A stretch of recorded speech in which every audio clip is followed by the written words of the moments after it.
noite. Antes de a gente começar, queria chamar a aniversariante.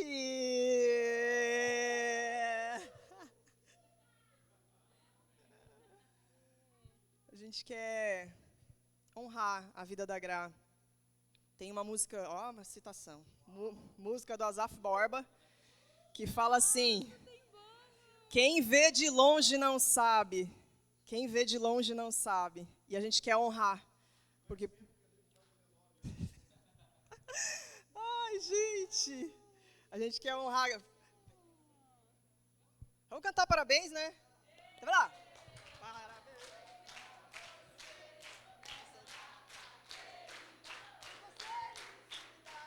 Muitos anos.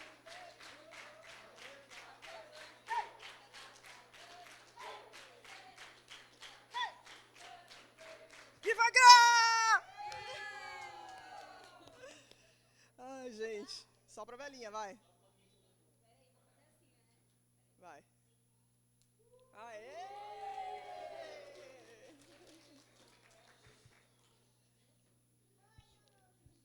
Vamos aproveitar esse momento. Tô rindo porque tem uma criança pedindo bolo aqui. Vamos aproveitar esse momento. Estende a sua mão e vamos unir orações agora. Você tem uma boca com um poder enorme de proferir bênção. A Bíblia fala disso. Então aproveita esse momento e profere bênçãos específicas que vierem. Gente, muito obrigada, viu? Acho que foi quinta-feira à noite, eu e o Fê, a gente sempre conversa antes de dormir um pouco.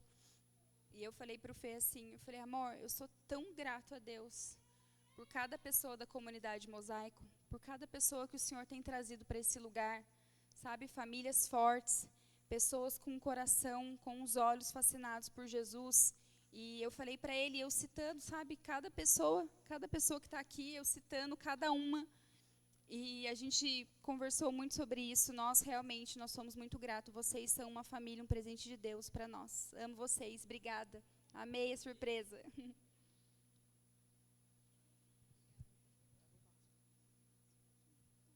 Leva o vaso.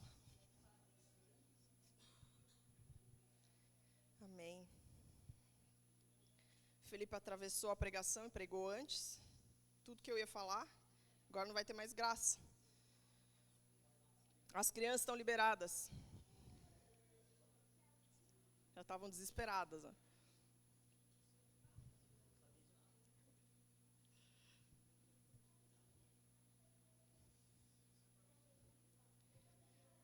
Vamos abrir a Bíblia em Filipenses 3.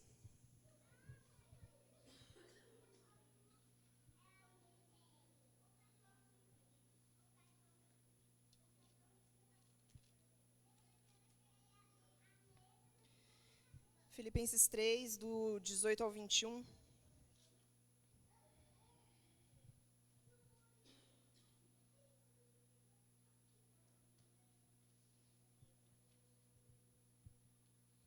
Filipenses 3, do 18 ao 21.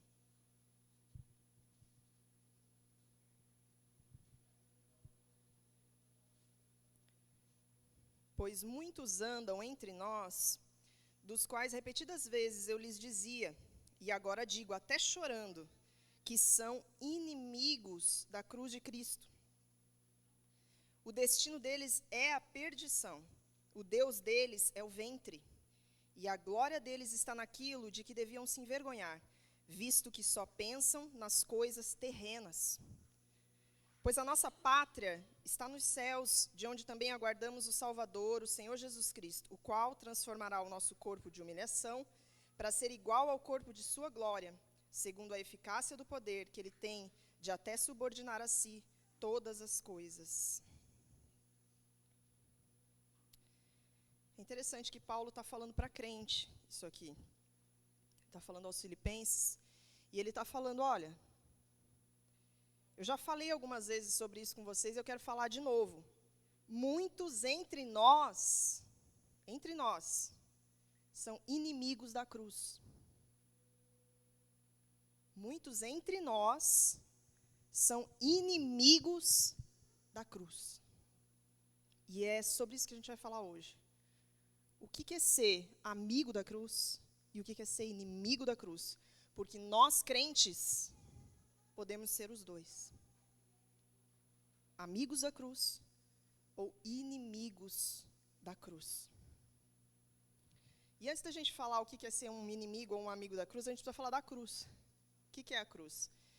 E, em primeiro lugar, antes, eu preciso citar que essa minha pregação é baseada num livro, boa parte dela, que mexeu muito comigo e eu aconselho quem tiver a oportunidade de ler, se chama A Cruz, do Bob Sorge, ou Sorge. A Cruz, o nome do livro. Então, falando sobre a cruz, ela tem duas naturezas. Duas naturezas, assim como ela tem duas hastes, ela tem duas naturezas. E a primeira delas, que é a mais conhecida, é a natureza substitutiva. Provavelmente você já ouviu falar disso. O que é? O que é a natureza substitutiva? É Deus fazendo o que nós não poderíamos fazer por nós mesmos. Nos substituindo para fazer o que nós seríamos incapazes. Então, Ele nos substituiu. E tem muitos versículos, muitos versículos sobre essa parte, e eu não vou nem citar porque eu quero chegar na outra. Mas alguns aspectos dessa natureza substitutiva de Cristo, da cruz de Cristo. Lá na cruz, Ele suportou a maldição da lei por nós. A maldição da lei estava sobre nós. Deus estabeleceu uma lei que determinava que quem não cumprisse a lei inteirinha estava debaixo das maldições todas descritas na lei. Ninguém foi capaz e será capaz de obedecer a todos os itens da lei. Então, todos nós estávamos debaixo de uma maldição da lei. E Ele, lá na cruz, tomou sobre Ele essa maldição da lei. Ele também carregou as nossas dores e tristezas. Isaías 53 fala muito disso. Ele levou sobre Ele mesmo as nossas dores e tristezas. Isaías 53 fala que Ele é um homem de dores, que sabe o que é padecer. Ele levou sobre Ele. Ele foi açoitado para a nossa cura.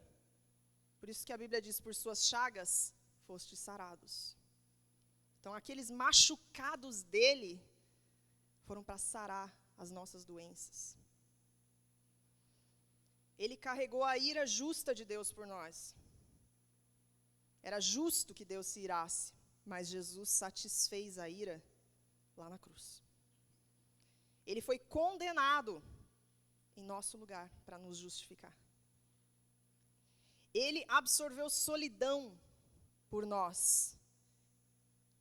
Ele morreu em completa solidão para que quando depositássemos a nossa fé nele, nós vivêssemos com ele para sempre, nunca mais sós. Em Hebreus 13:5 diz assim, de maneira alguma te deixarei, nunca jamais te abandonarei. Isso está conquistado lá na cruz. Ele foi feito pecado por nós. 2 Coríntios 5:21 diz assim, aquele que não conheceu o pecado, ele o fez pecado por nós, para que nele fôssemos feitos justiça de Deus.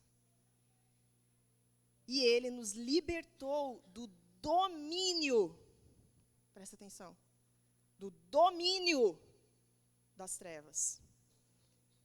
Ele não só morreu naquela cruz para perdoar pecados, mas para libertar do domínio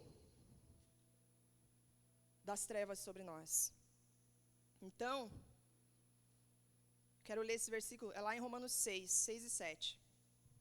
Vou ler na NVT, assim, ó. Sabemos que nossa velha natureza humana foi crucificada com Cristo, para que o pecado não tivesse mais poder sobre nossa vida, e dele deixássemos de ser escravos. Pois quando morremos com Cristo, fomos libertos do poder do pecado. Sabe o que isso significa? A cruz, e Cristo lá na cruz, significa para nós possibilidade de não ser mais dominado por pecados. Não é só ter nosso passado perdoado, mas é sair de debaixo do governo da nossa carne e da nossa natureza pecaminosa. Então aquela sentença, sou pecador, não tem jeito, está errada. Ele morreu naquela cruz para nos libertar do domínio do pecado. Nós somos capazes em Cristo Jesus, por causa da cruz, de vencer o domínio do pecado. De dizer assim, pecado, você não me domina mais. Por causa de Cristo, não por nossa causa. Então, essa natureza é a natureza substitutiva.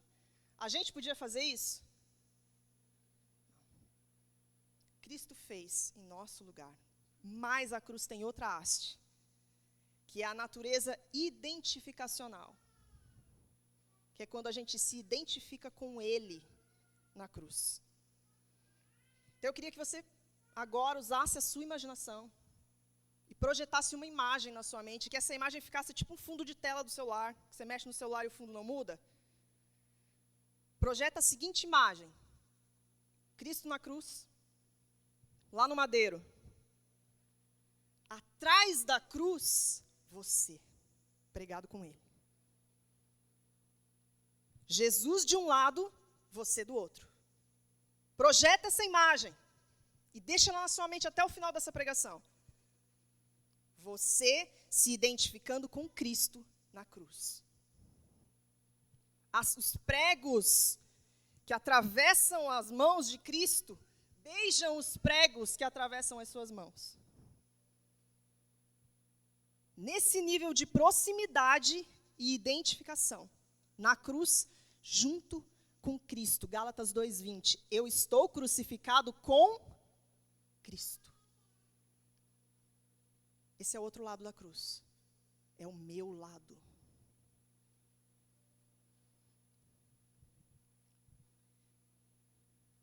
Filipenses 3 também. No 10 e no 11 diz assim, ó. Quero conhecer Cristo, o poder da sua ressurreição e a participação nos seus sofrimentos, tornando-me como ele na sua morte, para de alguma forma alcançar a ressurreição dentre os mortos. Porque Deus os chamou, não falei a referência, 1 Pedro 2:21. Porque Deus os chamou para fazerem o bem, mesmo que isso resulte em sofrimento. Pois Cristo sofreu por vocês. Ele é seu exemplo. Sigam seus passos. Que passos? De sofrimento. O lado mais denso da cruz é o substitutivo. Porque Jesus fez o trabalho pesado. Presta atenção. O lado denso da cruz é o substitutivo, porque ele fez o trabalho pesado. Em contraposição, o lado identificacional da cruz, que nós somos convidados a compartilhar, é fácil e leve. Significa que não é difícil no dia a dia, mas o fardo de Cristo é leve. E as nossas aflições, como elas são tanto leves quanto momentâneas, não é assim que o versículo diz? Nós consideramos incrivelmente digno compartilhar com Cristo a cruz. Vamos ler esse versículo, 2 Coríntios 4, de 16 a 18.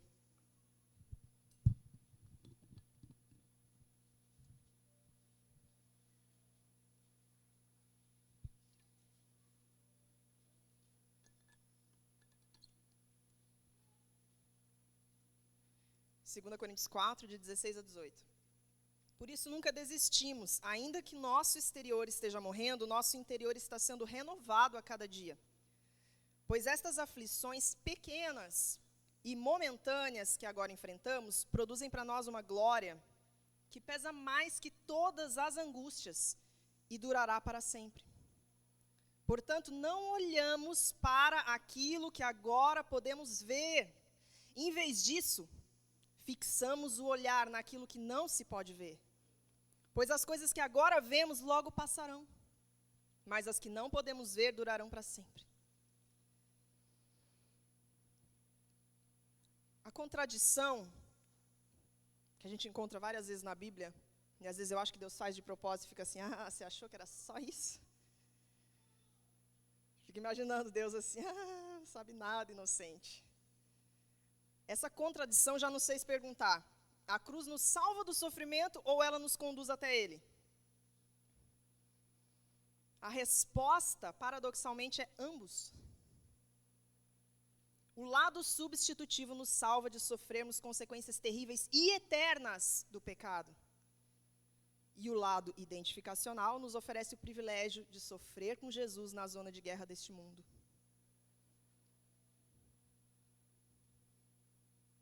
Nós podemos experimentar a morte da cruz em nossas vidas cotidianas, ao mesmo tempo que experimentamos a vida revigorante da ressurreição.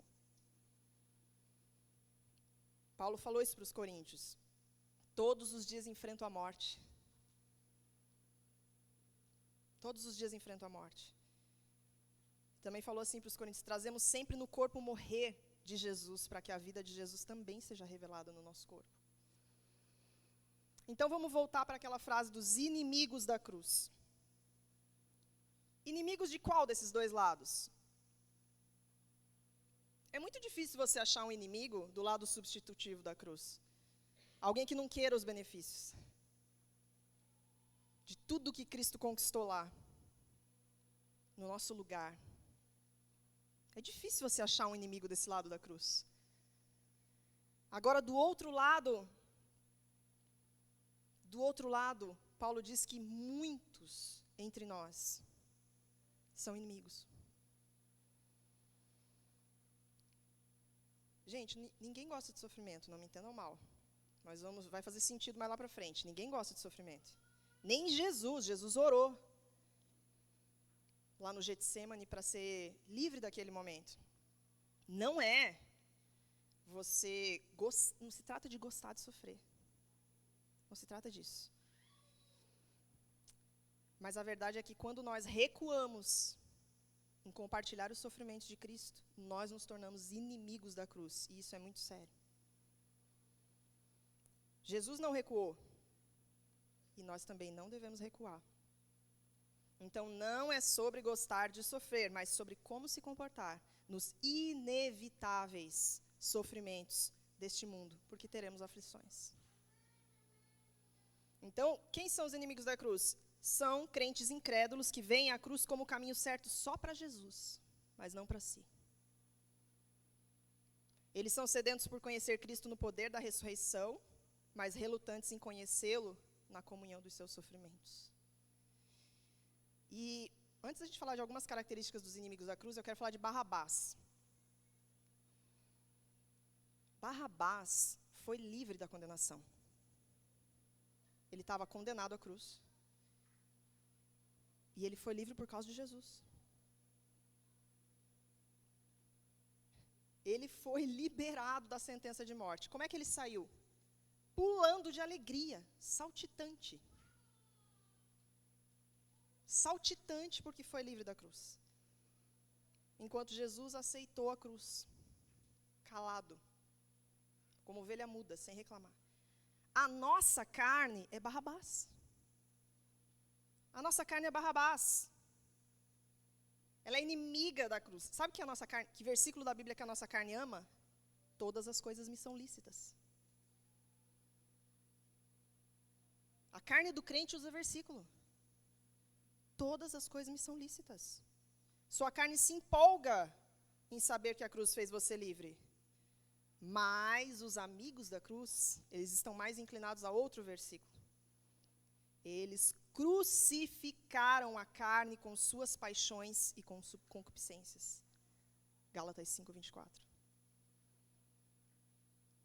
Os amigos da cruz celebram a liberdade que a cruz deu em relação ao pecado, mas eles se submetem às restrições dos pregos. Eles não descem do outro lado da cruz. Então, quais são as características do inimigo da cruz? A gente viu ali em Filipenses ele falando, é muito interessante ele usar esse exemplo, eles não negam nada ao seu estômago. O Deus deles é o ventre. O que isso significa? Qualquer desejo é satisfeito. O inimigo da cruz não nega nada ao seu estômago. Um exemplo mais simples disso é jejuar. Jesus jejuou, seus discípulos jejuaram, os inimigos da cruz estão menos propensos a jejuar, porque o Deus deles é o ventre. Então, o inimigo da cruz, ele não consegue enxergar que ele deseja coisas ruins e que ele precisa negar seus desejos. Quem confia nos desejos de um coração enganoso está caminhando para a morte. Então, o inimigo da cruz é esse. Ele não nega nada ao seu estômago. Ele perde a solidariedade do sofrimento de Jesus. Porque tem muitos exemplos. Aqui mesmo nós temos exemplos de casais que enfrentaram juntos a enfermidade de um dos cônjuges. Quando duas pessoas compartilham um sofrimento, o nível de intimidade sobe a ponto incalculável.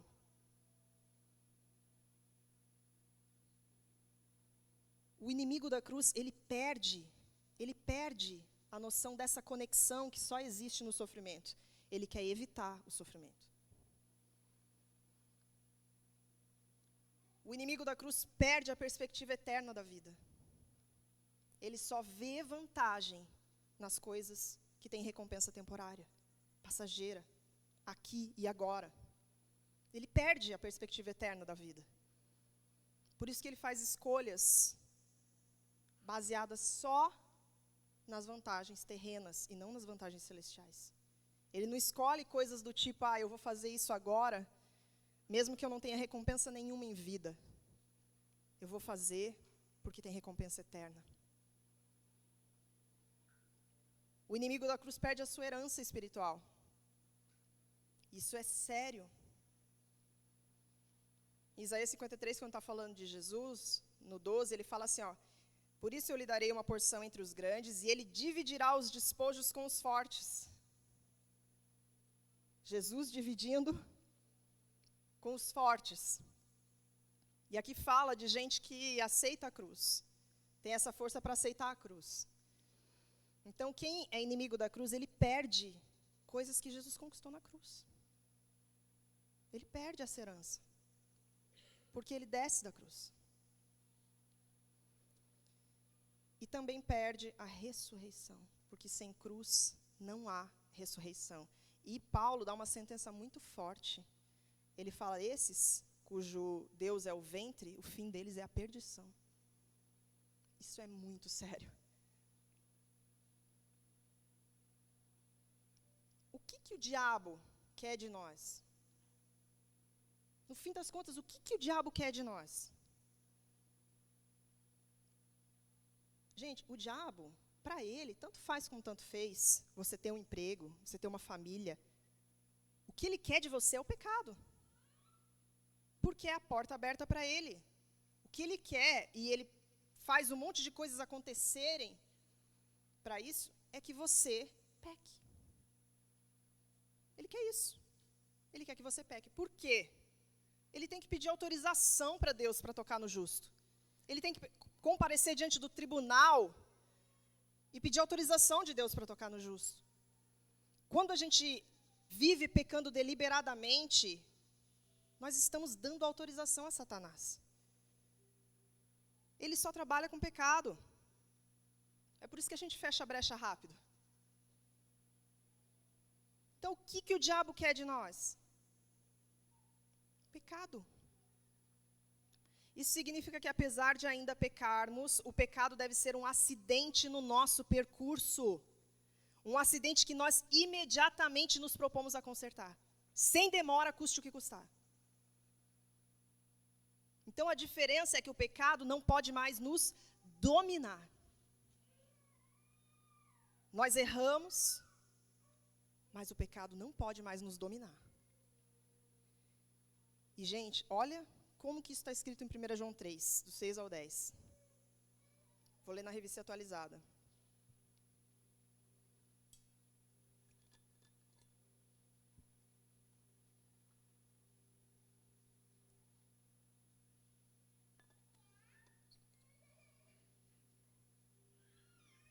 Gente, antes de eu começar a ler, vocês lembram do que nós falamos, daquele discurso, eu sou pecador, eu peco mesmo. Não consigo, eu peco mesmo, porque eu sou pecador. Vocês lembram desse discurso, né? Olha o que João fala. A partir do versículo 6. Todo aquele que permanece nele não vive pecando.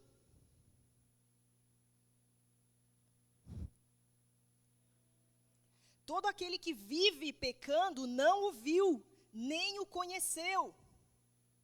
Filhinhos, não vos deixeis enganar por ninguém. Aquele que pratica a justiça é justo, assim como ele é justo.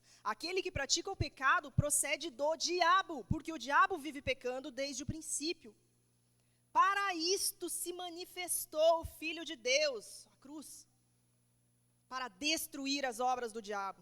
Todo aquele que é nascido de Deus não vive na prática de pecado, pois o que permanece nele é a divina semente. Ora, esse não pode viver pecando, porque é nascido de Deus.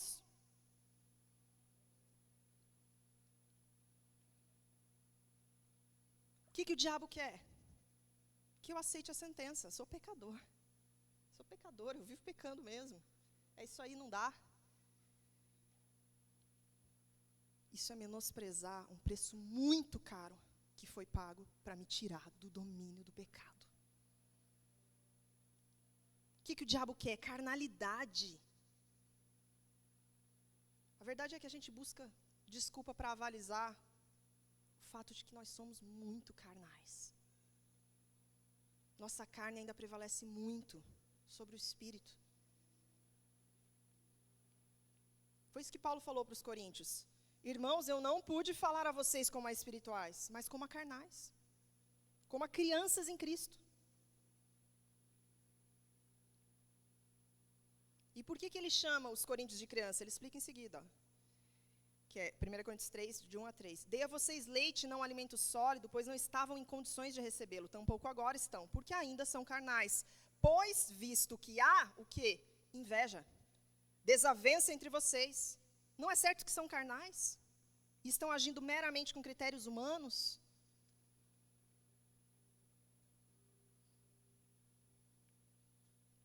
O que o diabo quer? Que nós sejamos amantes de nós mesmos. E toleremos o pecado ao invés de odiá-lo. 2 Timóteo 3, de 1 a 5, diz assim: saiba que nos últimos dias sobreverão tempos difíceis. Isso porque os homens serão amantes de si mesmos. Apegados ao dinheiro, arrogantes, orgulhosos, blasfemos, desobedientes aos pais, ingratos, ímpios, insensíveis, irreconciliáveis, caluniadores, sem domínio próprio, cruéis, inimigos do bem, traidores, impetuosos, soberbos, mais amantes dos prazeres do que amantes de Deus. Embora tenham aparência de piedade, negam o seu poder. O que o diabo quer? Que amando demais a nós mesmos, nós sejamos donos de nós mesmos. E assim Jesus não consegue ser nosso dono. Por fim, o que o diabo quer? Que a gente seja inimigo da cruz, do evangelho da cruz. Essa mensagem pode não ser popular, mas é a verdade. Esse é o evangelho. É como a gente sempre fala do vídeo do amado Timóteo. Você quer esse evangelho? Porque é esse o evangelho. Você quer esse evangelho? A Bíblia fala assim, ó, antes de construir, calcule o preço. Nós não devemos ter medo de evangelizar pessoas, falando para elas do custo da cruz, para matar a carne, para estar na cruz com Cristo, porque esse é o evangelho. Nós não queremos apenas empolgados com Cristo, mas comprometidos com a cruz.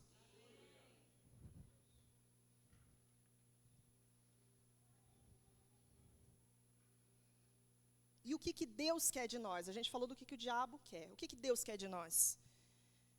Gente, eu estou indo rápido porque é muita coisa.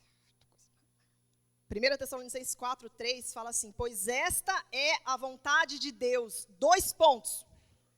A santificação.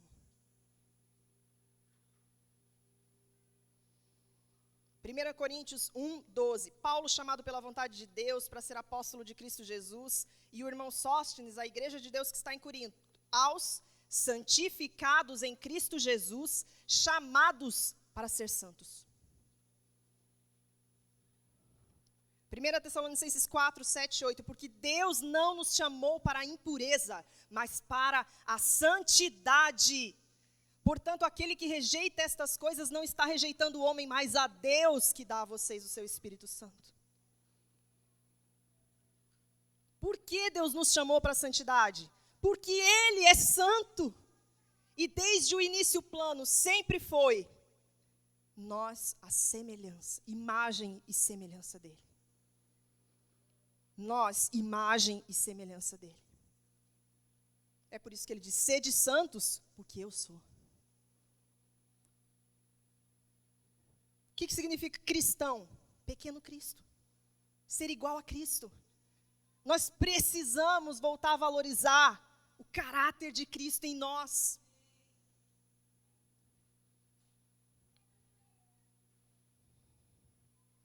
Sabe o que Deus quer? Qual é a vontade de Deus? Ele quer que nós comamos o cordeiro inteiro. Você sabia que essa era uma regra da Páscoa? Come o cordeiro inteiro, as entranhas, tudo. A parte gostosa do churrasco e a parte esquisita de comer. Come o cordeiro inteiro. Põe o cordeiro inteiro à mesa. E come o cordeiro inteiro.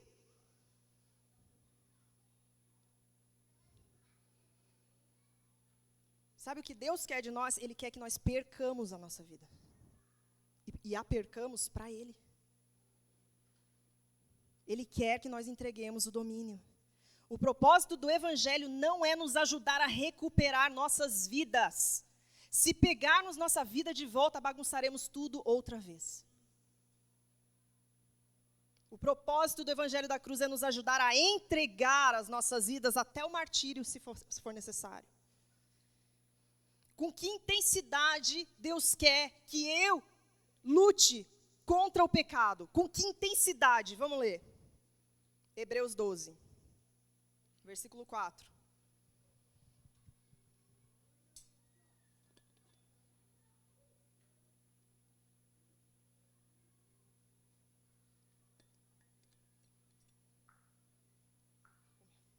Sou muito empolgada, já tomei tudo água.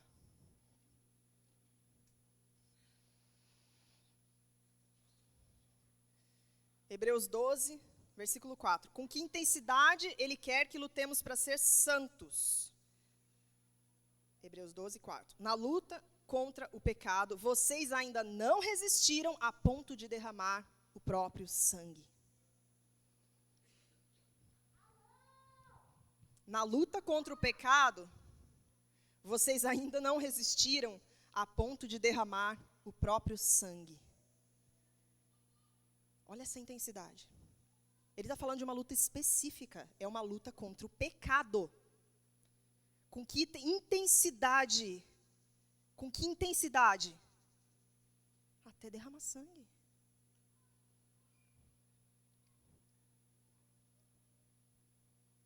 Para o Evangelho chegar até nós, a estrada foi pavimentada com sangue de mártires. Nós estamos pregando hoje o Evangelho aqui no Brasil, porque atrás de nós, mártires derramaram seu sangue pelo Evangelho e pela cruz. A gente precisa valorizar a cruz. E o quanto ela nos chama para esse lugar de santificação. De não amar nós mesmos. E como é que se dá? Como é que Deus faz esse processo de nos tornar santos?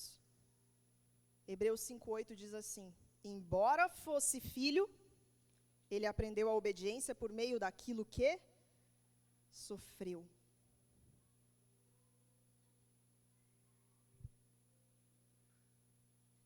Retomando tudo que a gente falou, quando nós nos convertemos, teve início um processo de transformação do nosso caráter à imagem de Cristo.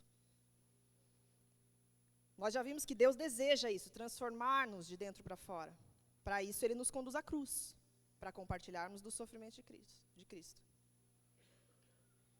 E pelo sofrimento é gerada a obediência. Por que desse jeito? A resposta é bem simples. Fure alguém e você verá quem ele é. Fure alguém e você verá quem ele é. O sofrimento revela o mais íntimo e escondido de nós.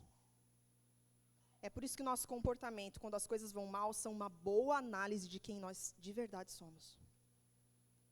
Pense nisso em diversas áreas da vida. Porque em algumas nós reagimos bem, em outras terrivelmente. Não é que Deus não nos prove na bonança, Ele também faz isso. Mas quando a Bíblia doutrina sobre a escola da obediência, ou seja, sobre como aprender a ser obediente no modelo de Cristo, Ele cita o sofrimento. Foi assim que Jesus aprendeu, assim nós aprenderemos. Tal qual uma criança precisa de fracassos para crescer resiliente, nós também precisamos.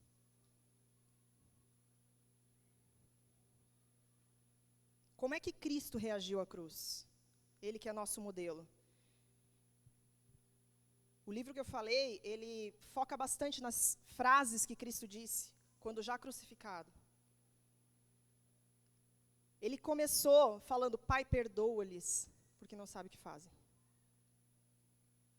Olha a reação ao sofrimento de Cristo. Olha a reação ao sofrimento. Pai, perdoa-lhes, eles não sabem o que fazem.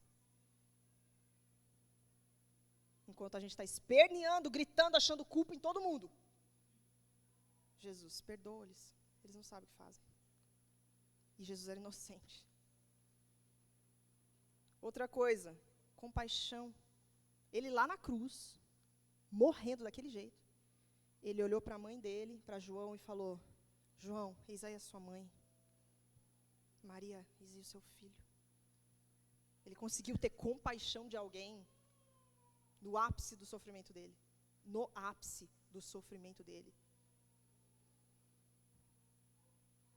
Até quando ele disse, Deus meu, por que me desamparaste? Ele começou dizendo, Deus meu. Isso é lealdade. Eu estou confuso. Por que você me desamparou? Mas você é meu Deus. Você é meu Deus. Isso é lealdade no momento crucial.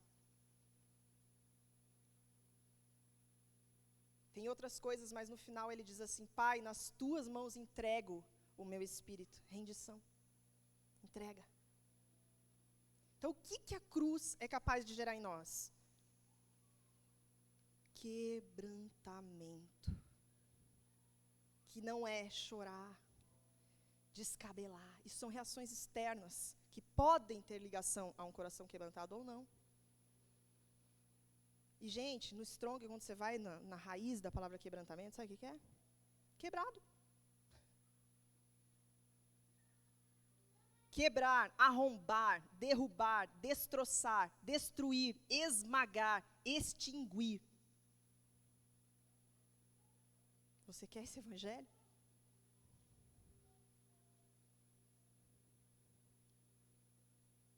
Por que a gente precisa ser quebrado? Por quê? Por que Deus viu que o sofrimento era a melhor ferramenta para quebrantar o homem? João 12, 24. Em verdade lhes digo, se o grão de trigo caindo da terra não morrer, fica ele só. Se morrer, produz muito fruto.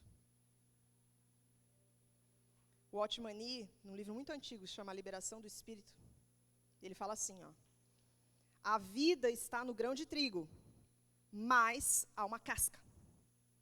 Uma casca muito dura do lado de fora. Enquanto aquela casca não for rachada e aberta, o trigo não pode brotar nem crescer. Que morte é essa do grão de trigo? É o arrombar da casca. mediante a cooperação da temperatura e da umidade do solo, do ambiente externo, das circunstâncias. O sofrimento cooperando para me quebrantar. Uma vez que a casca é fendida e aberta, o trigo começa a crescer.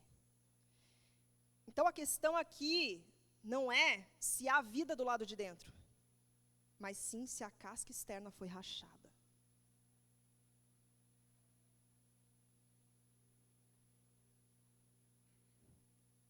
Quando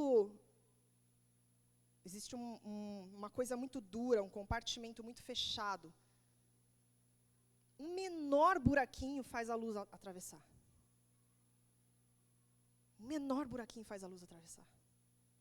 Tudo que ele precisa é que comece a rachar.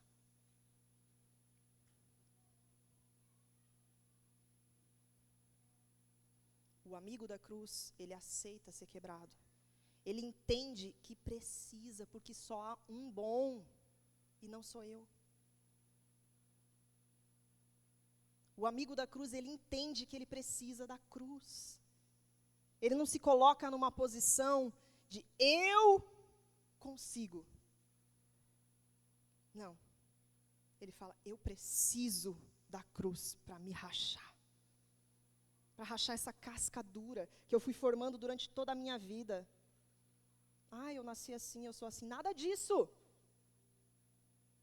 Essa casca dura pode ser quebrada. E o amigo da cruz diz assim, Jesus, estou vindo aqui para a cruz, porque eu quero que essa casca rache.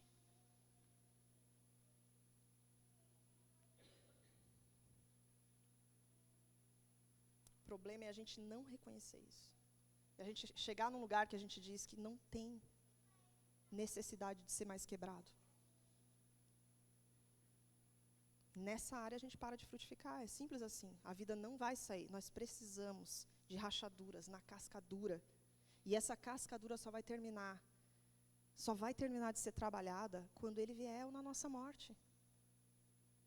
Quando a carne, o pecado foi condenado na nossa carne, é isso que a Bíblia diz. Quando a carne for trocada por um corpo glorificado, aí acabou. Porque acabou o pecado, acabou a carnalidade. Enquanto a gente está aqui nesse corpo, haverá o que quebrar. E Deus usa. Qual que é a diferença, gente? De sofrer com Cristo e sofrer sem Cristo? Sofrer sem Cristo não tem utilidade. Sofrer com Cristo, o sofrimento nunca é em vão. O que a cruz gera em nós? Humildade e obediência. Filipenses 2, 5-8 diz assim: seja o modo de pensar de vocês o mesmo de Cristo Jesus. Outra versão diz, tenham a mesma atitude demonstrada por Cristo Jesus. Que apesar de ser Deus, não considerou que a sua igualdade com Deus era algo que deveria ser usado como vantagem. Antes, esvaziou a si mesmo, assumindo a forma de servo. Tornando-se semelhante aos homens, sendo encontrado em figura humana, humilhou-se e foi obediente até a morte, e morte de cruz. Para viver uma vida de obediência, a gente precisa se humilhar. E a cruz faz isso com a gente. Coloca a gente no nosso lugar. Jesus se humilhou para ser obediente. E são essas pegadas que a gente segue. A Bíblia diz de um tipo de pessoa que Deus resiste, que é o orgulhoso.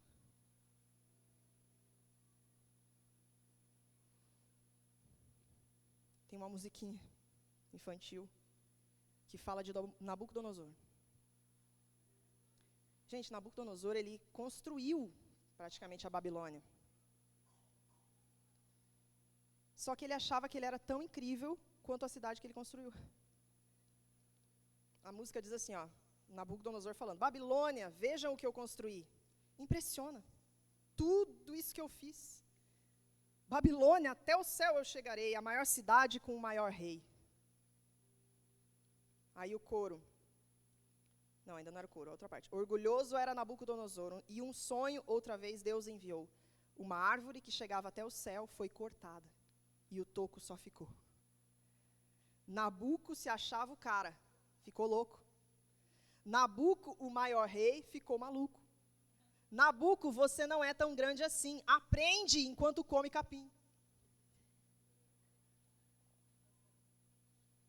Sensacional. Gente, é o tipo de pessoa que Deus resiste. Ele está atraindo todo mundo para si. A Bíblia fala de Jesus atrair para si.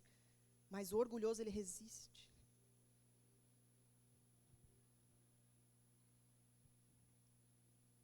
O amigo da cruz, ele escolhe humilhar-se ao invés de precisar ser humilhado.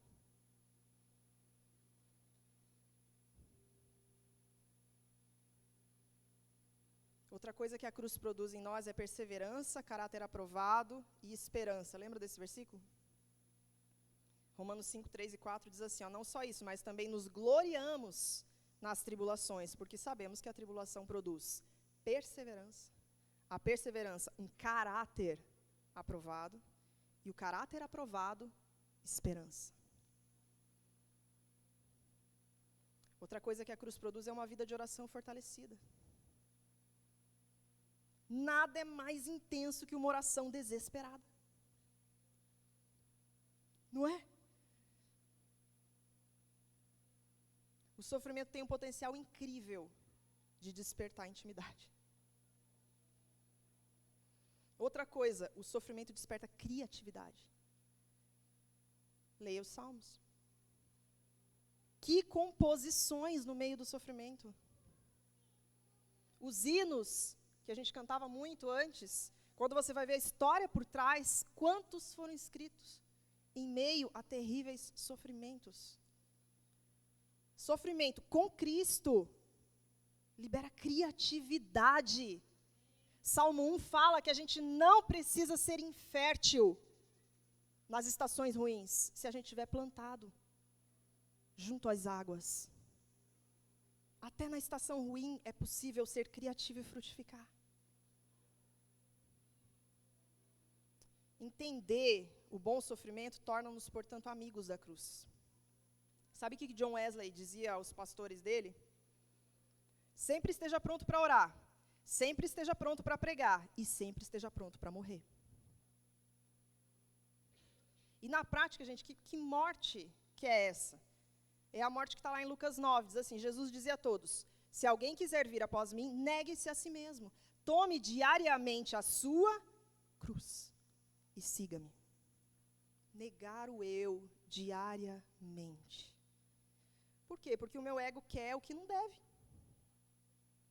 Meu ego deseja mal. Então, morrer para o meu eu é ser pouco ofendido.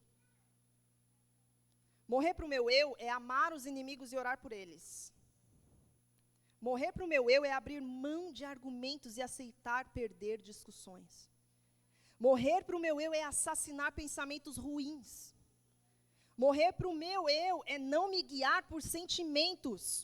Mesmo não sentindo ou sentindo demais, o que me move não são meus sentimentos, e sim a fé. Morrer para o meu eu é controlar a língua. Morrer para o meu eu é parar de dizer eu não consigo e começar a profetizar a palavra tudo posso naquele que me fortalece.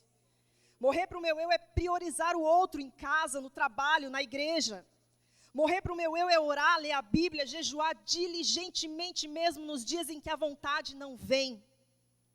Morrer para o meu eu é admitir que eu posso estar errado. Morrer para o meu eu é aprender a amar o que Jesus ama e não só o que eu gosto, incluindo a amada noiva de Cristo, sua igreja. Morrer para o meu eu é não reclamar da disciplina, reconhecendo que o bom pai corrige seus filhos. Morrer para o meu eu é não ficar procurando culpados para o meu sofrimento, mas aprender a me dobrar para que Deus use o sofrimento a meu favor. Que tipo de batalha você está enfrentando hoje?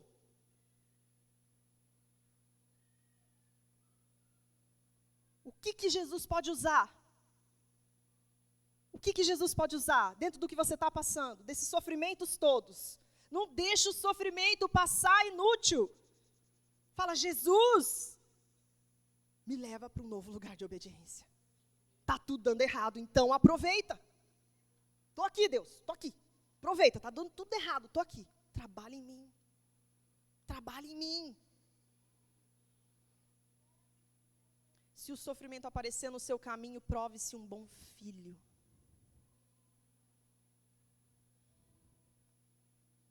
A cruz providencia as lentes que nós precisamos para compreender a forma pelo qual Deus exerce paternidade. Ele usa pedagogicamente os sofrimentos para tirar de nós tudo aquilo que ainda é abalável, para que permaneça inabalável. Mas o que você precisa saber quando está sofrendo? Deus está te vendo. Deus está olhando para você. Olha esse versículo de Salmo 74. Depois leiam Salmo 74, que é sensacional. Não entregues a vida da tua pomba aos animais selvagens. Gente, esse salmo, ele está falando, Deus, mas está dando tudo errado.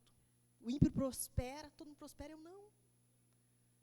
Está dando tudo errado, Deus, pelo amor de você mesmo. Está dando tudo errado para mim, tudo certo para quem não é obediente, para quem não está nessa caminhada. Por quê? Por quê? Por quê? Ele fala, não entregues a vida da tua pomba aos animais selvagens. No meio disso tudo, ele ainda conseguia ver, eu sou a sua pomba. Gente! A pomba é um animal de um companheiro só para a vida inteira. A pomba é um animal de visão focada. Por isso, quando você vai pertinho da pomba, você fala, meu Deus, ela não vai desviar, ela não vai desviar, ela não vai desviar. É porque ela é muito focada. E ele, no meio do sofrimento, ele conseguia dizer, eu sou a sua pomba.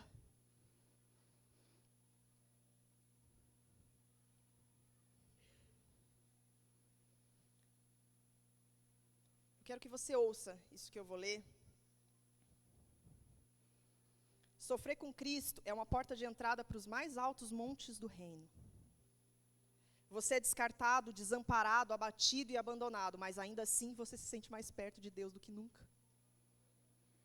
Você é assolado pela dor e ainda assim você o ama mais que nunca. Você não consegue deixar de pensar, se o seu amor por mim é tão grande, por que estou sofrendo tanto? Você está ali enrolado em posição fetal, tentando processar a dor. E no momento em que você pensa que a sua vida acabou, ele se aproxima e sussurra, você é minha pomba. Ouça o Senhor dizer, você é meu querido, meu amado, meu favorito, a menina dos meus olhos, eu estou aqui. Sempre com você, eu sou por você. Nós estamos construindo uma história juntos.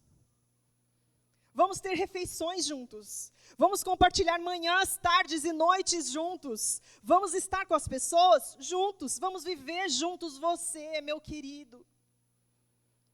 Quando as coisas estavam indo muito bem para você e sua vida estava confortável, não existia essa paixão entre nós. Você estava muito distraído, muito frio, você não estava satisfeito com o nosso relacionamento. Você parecia não precisar tanto assim de mim. Mas agora que você está na cruz, olhe para você, quanto zelo, quanto fervor. Você tem olhos como os de pomba, meu amor. Você não costumava me perseguir dessa forma, não até acontecerem essas desolações. Mas agora que você está sob pressão e abatido, você não consegue tirar os olhos de mim.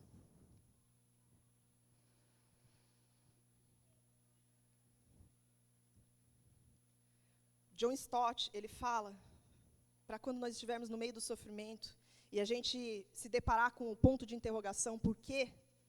Olha o que ele diz. Deus deixou de lado a sua imunidade à dor.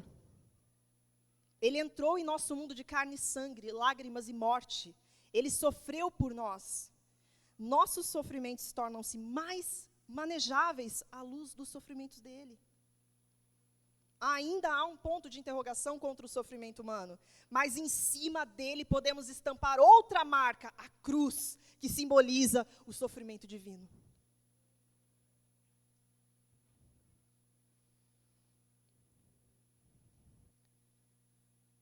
Eu lembrei agora de uma experiência que o pai sempre conta,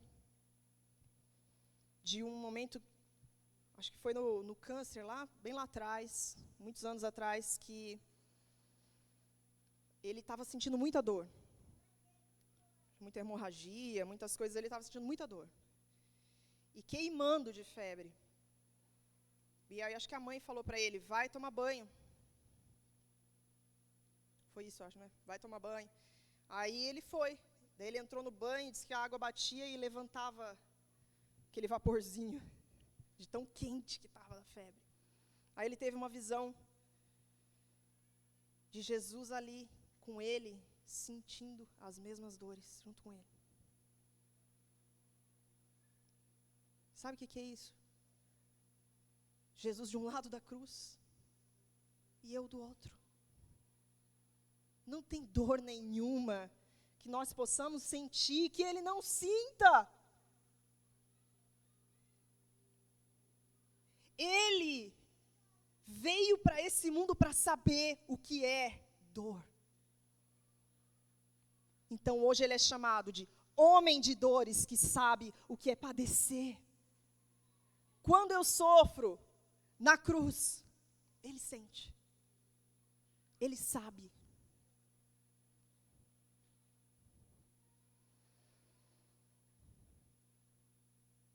No meio do sofrimento, não se feche. Dê espaço para Deus trabalhar. Ele nunca quis o seu mal, é precisamente o oposto. Ele quer usar o mal para lhe dar o que há de melhor. Gente, e o que tem depois da cruz? Ressurreição. A cruz é o ápice, o clímax, mas não é o capítulo final. O objetivo está depois dela. Foi depois da ressurreição que houve uma explosão no movimento dos cristãos. Foi depois da ressurreição que aconteceu o Pentecostes. Foi depois da ressurreição que os cristãos foram empoderados para serem mártires.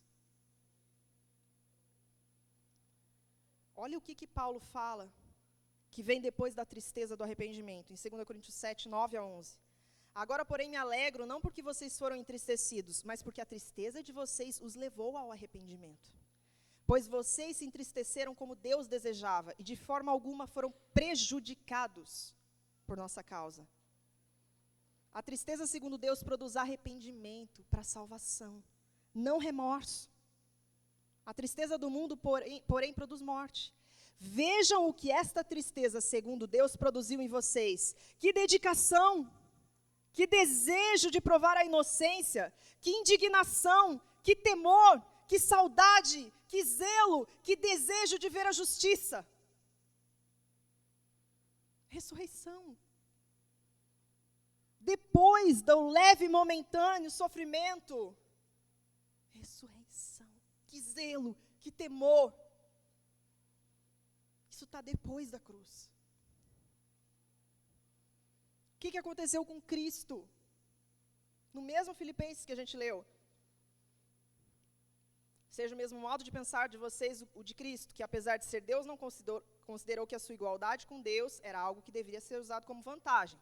Antes esvaziou a si mesmo, assumindo a forma de servo, tornando-se semelhante aos homens. Sendo encontrado em figura humana, humilhou-se, foi obediente até a morte e morte de cruz.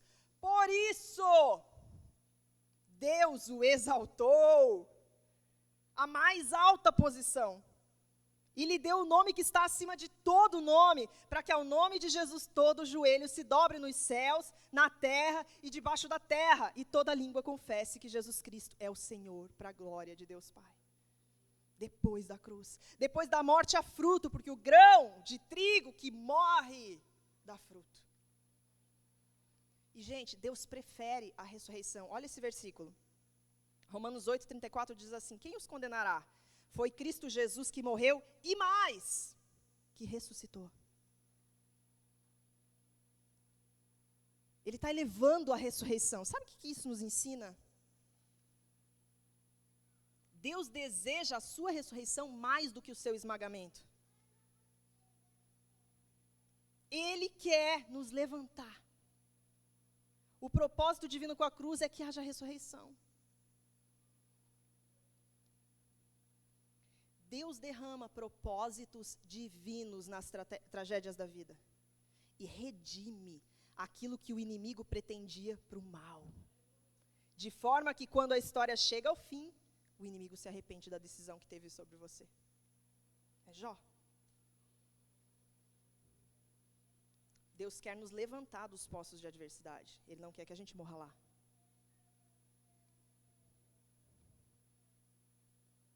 Gente, fique em pé, para a gente concluir.